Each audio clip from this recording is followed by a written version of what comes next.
we have a giant guest with us today, Derek Smith. How are you doing, sir? How's it going, Pradeep? Thanks for having me on the show, man. It's nice being here. Yeah. So first things first, Derek, we are here to discuss your match against Tim Bresnan on 29th of January. So tell us more about the match. Where can we purchase the match? And who is the promoter, the rules, everything that you know about the match? It's going to be a best of 5 WAF rules. The referees will be Leonard Harkless, and I believe Vazgen Sagoyan will probably be the down ref. So great referees that have a deep WAF background. It's going to be at the King of California tournament in San Diego, California. The tournament's being ran by Kyle Depew, it's at his father's gym called gym's called Grinder Gym. Yeah, he's the one that's put it all together and is hosting it.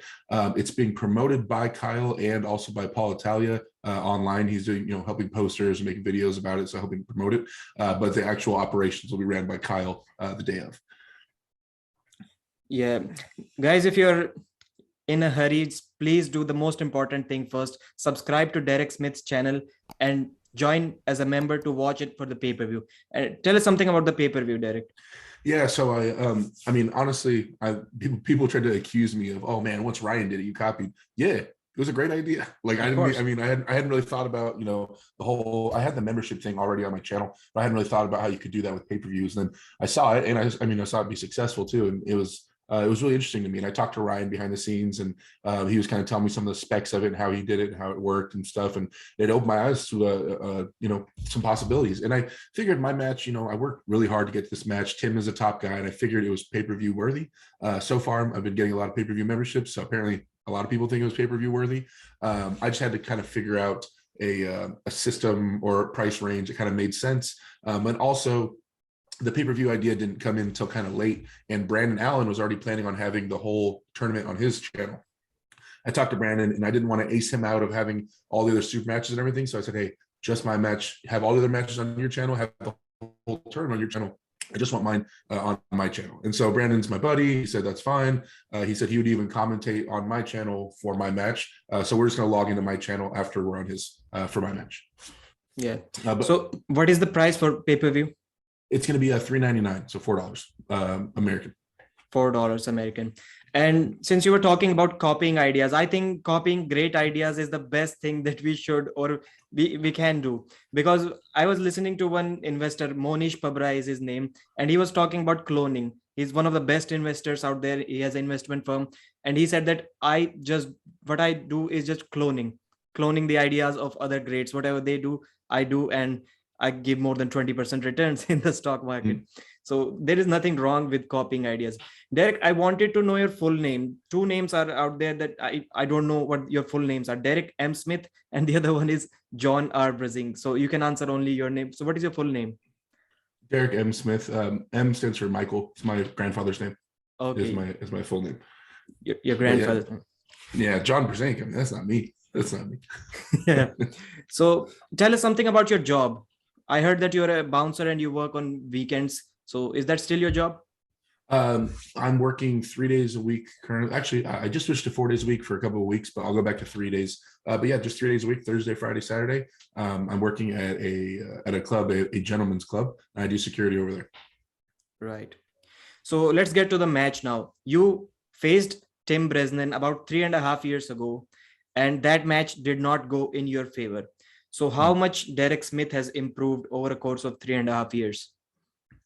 I mean, it's been, I just found out, fun fact, and this is debuting only on Pradeep's interview here. I just found out that my match is going down the exact same day as we had our match last time. I didn't know that. They literally, January 29th, the same day as we had it before. I just realized that the other day. So it's kind of interesting. So is it going to be 4 years now? I think it'll be coming up on 4 years then, yeah. Or yeah. I don't know, because YouTube just says 3 years. So yeah. I don't know how close it is.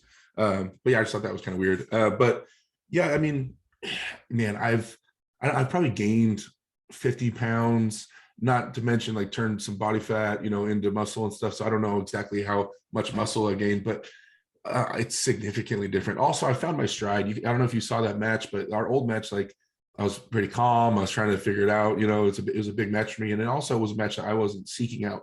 It was an opportunity that was kind of presented to me. Hey, Tim Bresnan's going to be in the area. Do you think you should have a match with him? I was like, well, if he's going to be out here, hell yeah, I'll have a match with him. Like, of course, it's Tim Bresnan.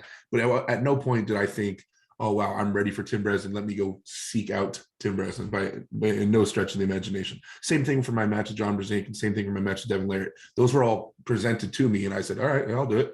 Like, I wasn't looking for those. So this is the first time I really, in my career, that I've come up with an idea for a suit match, sought the guy out, and had the suit match ever.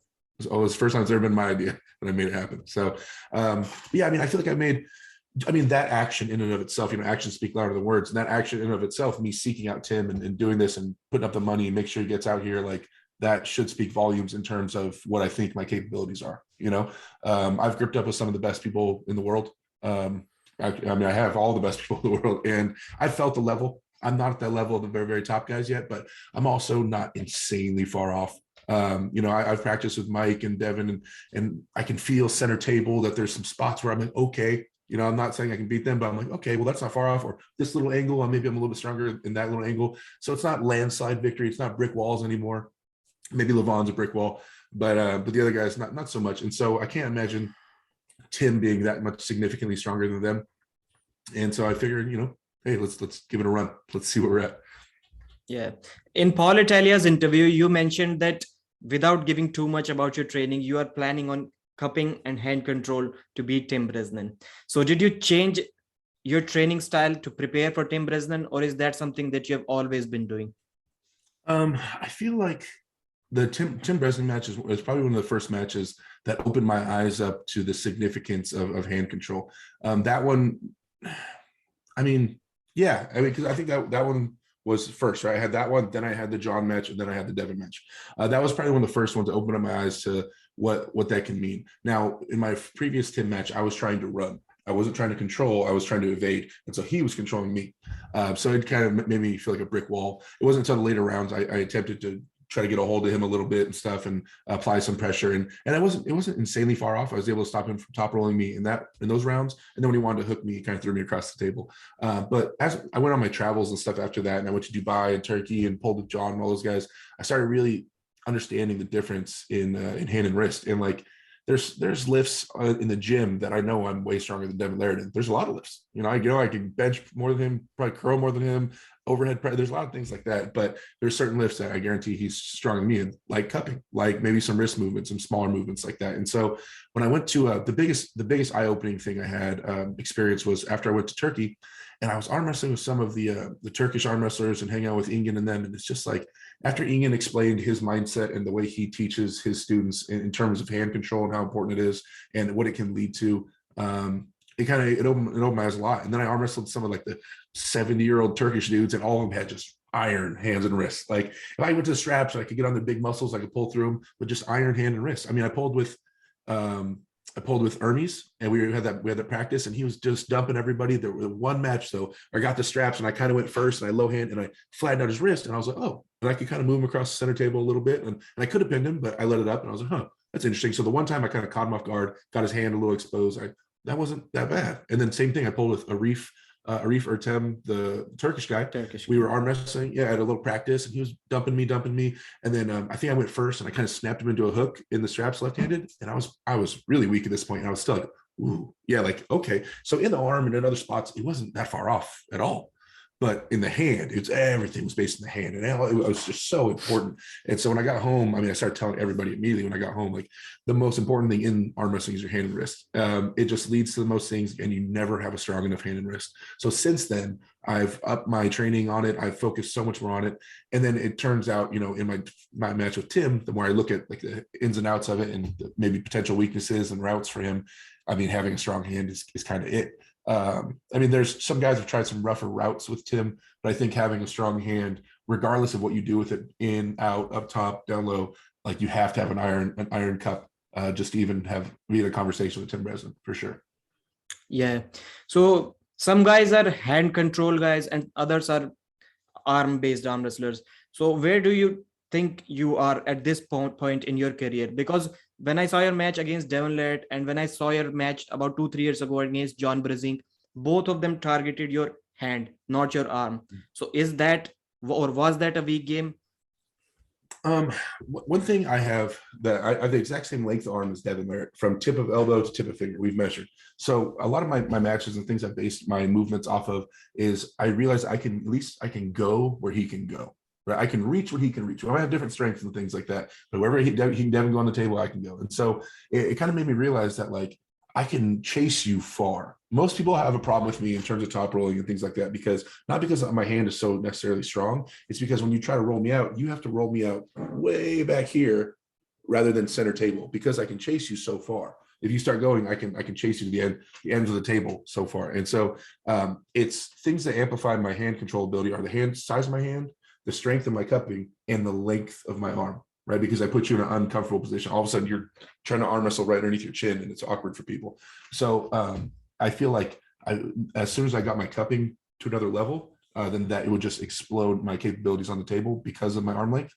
So that's all I've been focusing on so much since my Dubai trip. Like, it's been hardcore focus on it, and setting all-time PRs. Like before, 2 weeks ago, I did all my PRs for match leading up to Tim, and it was all, my cupping was at all-time high.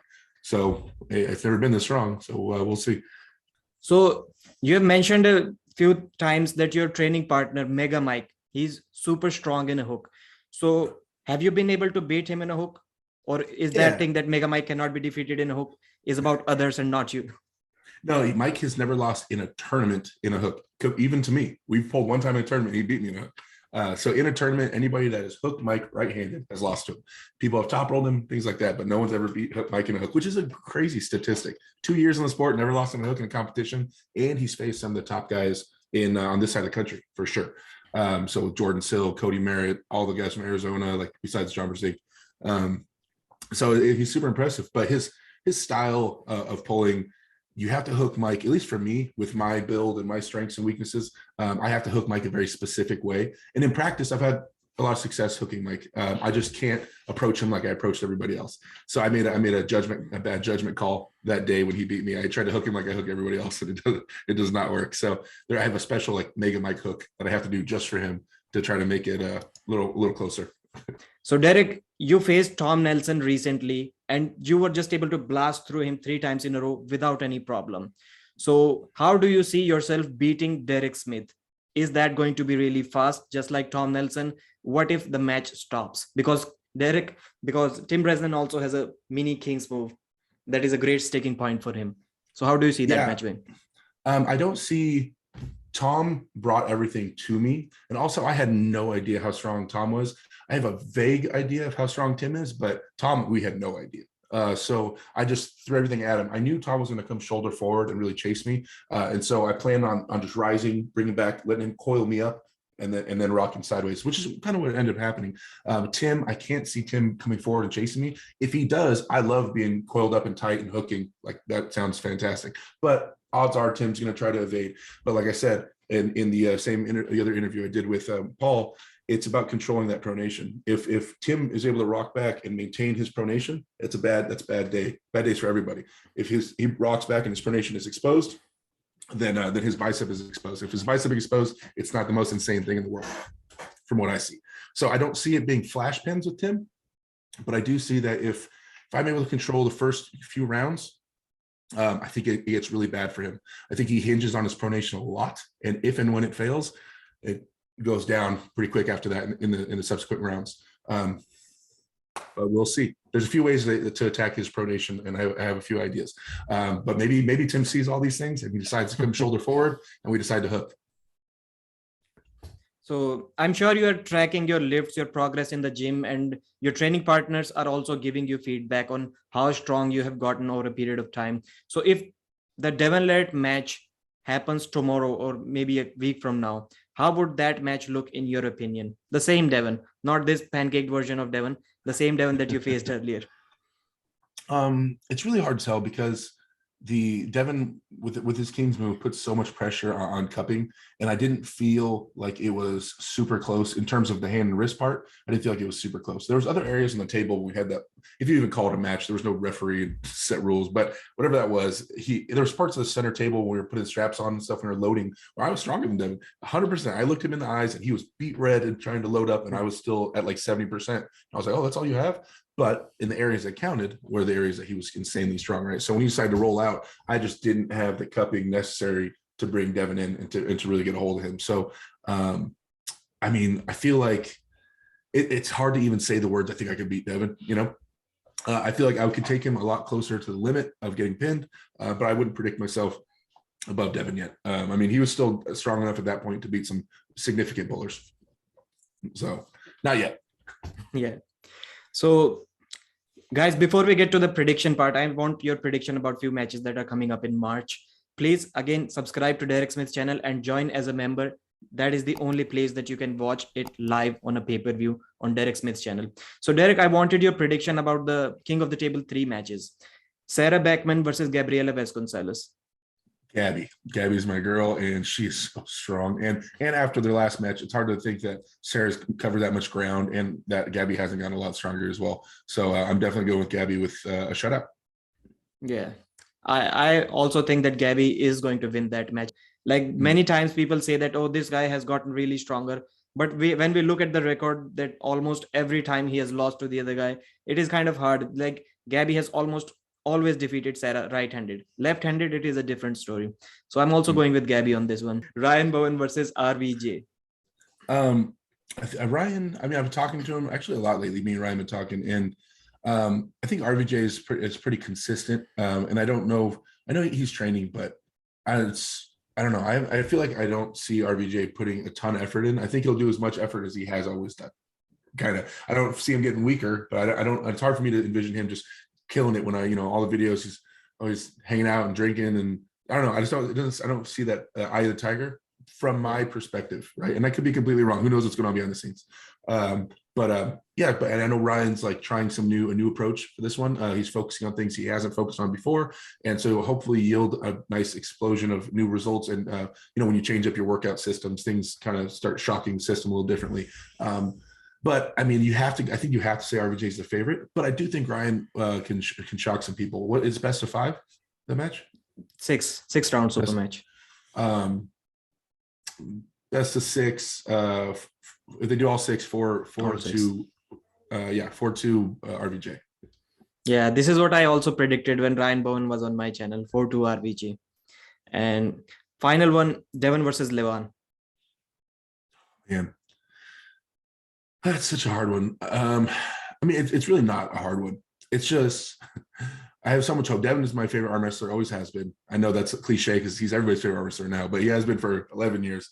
But like, if he gets a stop, if Levan has one muscle fail in his body, I don't care which one it is. If one of those things fails, Devin will exploit it. It will be blown up out of the water. So if he doesn't stay rock solid and contain and own Devin in every single situation, Devin will exploit any weakness that Levan has. That being said, Levan's the favorite. Any safe money has to go on Levan. I think even Devin would admit that. Like if you're betting your child's college fund, you got to put it on Levan. It's hard for me to see Levan controlling him the whole time though. So I'm gonna go 4-2 Levan. I think in the later rounds, at some point, that wrist gives a little bit of give, because if you talk about stamina too, Devin's stamina is unnatural. It's weird. If Levan expects Devin's stamina to be like a normal human or a guy with good stamina, it's not like that. It's different. Devin seems to get stronger as matches go on. It's weird. So I think by the end of those rounds, Devin cracks that wrist and gets that wrist exposed a little bit. Derek, I always had one question and nobody has been able to answer that one question. Maybe you are the right guy to ask that question. I have a confusion. If somebody is stronger than you and he's also bigger than you, can your stamina work? Like if you are arm wrestling a 240 pounds guy who has a smaller hand than you and he is also weaker than you, but his stamina is like 3x of yours. Will that stamina matter, or can you arm wrestle and beat him 200 times in a row? stamina in arm wrestling, stamina only comes into play if the strength levels are somewhat close. I don't know the exact percentage of how close they need to be, but if they have to be somewhat close for stamina to even play a factor, as we saw with Devin versus Dennis, right? It didn't matter. The strength was just too big of a gap. And I find that true in all areas of arm wrestling, because there's stamina, there's pure muscle stamina, like how well you process oxygen through your muscles. But then there's also arm wrestling knowledge and knowing how to use multiple muscles while the other guy's using two muscles, and how to keep switching your muscle groups around, and so you stay fresh, right? So there's a couple ways you can judge stamina. So I mean, but yeah, it all depends on. I mean, if there's just more muscle fibers and more weight behind it, then it just doesn't. The stamina won't even become a factor. You know what I mean? So you have to find that exact percentage of the strength difference. I think for stamina is a thing. Yeah, this is why my prediction about this match has been 6-0 Levan, because I'm having a really hard time believing that Devin can tire out an arm which is not only stronger than him but also bigger than him in size. So that is going to be really difficult. And Levan has always been saying that his endurance is also great. Like about last 4-5 matches, he has said that he was just warming up by the time 6th round ended. Maybe because he was that much dominant against them, but he said he has never felt any problem with his stamina ever. I mean, there's some matches back in the day with him and Krasny and him and I mean, it was a different person, but still at least showed the stamina part where his strength level was lower. I mean, it was cool, but it wasn't great. I wouldn't call it great. It was all right, you know. But because he got tired, in those hooks with Krasny and with what's his name from his own country. Gennady. Yeah. So I don't know. Yeah, but I'm not one to speak. You know, I'm a big fat guy. He's a big fat guy. So I think that's about it. Again, Derek, please, if you can one more time tell about the pay-per-view. Yeah, guys. So appreciate you guys following me. Go down to AW Derek, which is my YouTube channel. There's going to be a join button down there next to the subscribe button. You can click the subscribe button too if you want, but more importantly for the pay-per-view, you're going to want to click that join button. You might not be able to find it on iPhones. You'll find it on Droids or on PC. If you're on iPhone, you need to go to download a different browser. Go to youtube.com, change it to desktop mode, and then you can hopefully see the join button from there. After that, you're going to see two selections. One that says Boss. That's the regular membership program. Then you're gonna see one that says PPV, pay-per-view. Click on that. It's gonna be $3.99. Once you click on that on Saturday around noon Pacific Standard Time, my match should be going on around there. What you're gonna want to do is go to Brandon Allen's channel for the first 4 matches, which is Brandon Filthy Power. Wait, what's his? I can't remember. I always forget his Brandon channel. Allen Filthy Power. Brandon Allen Filthy Power. Okay, yeah, go to there to watch the first 4 or 5 matches. They'll be talking about my match coming up the whole time, and then we'll take a break. We'll go to my channel. You're going to go up to the memberships section of it, and then you'll see the live stream up there, and then that's where you'll be able to watch my match on Saturday when my match is up. So that's how you guys are going to check it out. And I appreciate all the support, and also thank you for having me so much on here, Pradeep. It's been a pleasure, man. Yeah, thanks for joining, Derek. Awesome experience. All right, bye-bye. Yep.